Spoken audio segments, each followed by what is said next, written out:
ពីមុនមកអត់កូនប្រហែលឆ្នាំខ្ញុំ5ឆ្នាំចា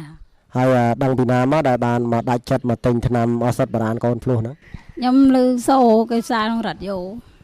ចាហើយឮមីងខ្ញុំក៏ប្រាប់ទៅអត់ចាប់អារម្មណ៍មើលហងអត់ដែរមើលទុំស្ដាប់ដែរយើង5ឆ្នាំហើយទុំឮសូគេនិយាយផ្អើលអញ្ចឹងណាទូឲ្យរ៉ាឌីយ៉ូអញ្ចឹងទៅកូននេះទៅដាច់ចិត្តមកនេះចេះនិយាយឲ្យដែរដាច់ចិត្តមកហៅគ្រូទៅហើយខ្ញុំសាកល្បងមើលទៅហើយយកទៅហូបទៅជឿអត់ជឿដែរជំនឿខ្លួនឯងដែរជឿខ្ញុំមិនដំបងខ្ញុំអត់ជឿទេខ្ញុំឮសូគេថាគេអាយុ40គេផឹកអស់តែកន្លះកញ្ចប់គេមានណាហើយទៅខ្ញុំហ្នឹងហើយទៅខ្ញុំសាកល្បងតាមគេតាហ្នឹងហើយដល់ពេលខ្ញុំកន្លះកញ្ចប់មានដែរចាហើយបាន2ខែគ្រូ2ខែជាង2ខែជាងកុំទាន់ចាក់ថ្នាំអីផ្សេងៗណាចាគ្រូ2ខែជាងដៃស្បួននឹងកសោយអញ្ចឹងយើងកុំចាក់ថ្នាំកុំលេបថ្នាំផ្សេងៗណាចាចាំរយៈពេល3ខែចាំចាក់ចាំលេបណាចាគ្រូអញ្ចឹង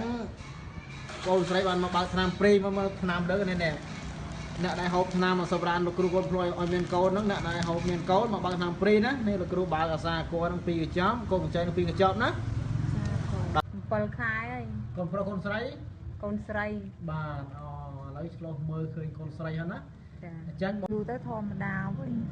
ថ្នាំមានកូនហ្នឹងហូបទៅមានក្តៅខ្លួនស្រាវស្រាវតិចតួចណាមានទោះក្តៅខ្លួនស្រាវស្រាវមានដោឈាមពីក្តៅមកជាប់អាចមានកូនបានណាចាអញ្ចឹងយើងហូបក្នុងប្តីពួនយើងណាពីនេះអញ្ចឹងគ្រូបាសាគួរឲ្យ2កញ្ចប់កូនខ្ចី2កញ្ចប់ណាអាសាគួរហ្នឹងចាប់ពី5ខែទៅហូបបានហើយកូនកញ្ចី2កញ្ចប់ឆ្លងទលេមិនហូបបានណាអញ្ចឹងយើងកូនកញ្ចីយើងចង់ត្រាំស្រាចូលត្រាំទៅណាហើយកូនអាសាគួរហ្នឹងចាប់5ខែហូបបានអញ្ចឹងអត់អីទេណា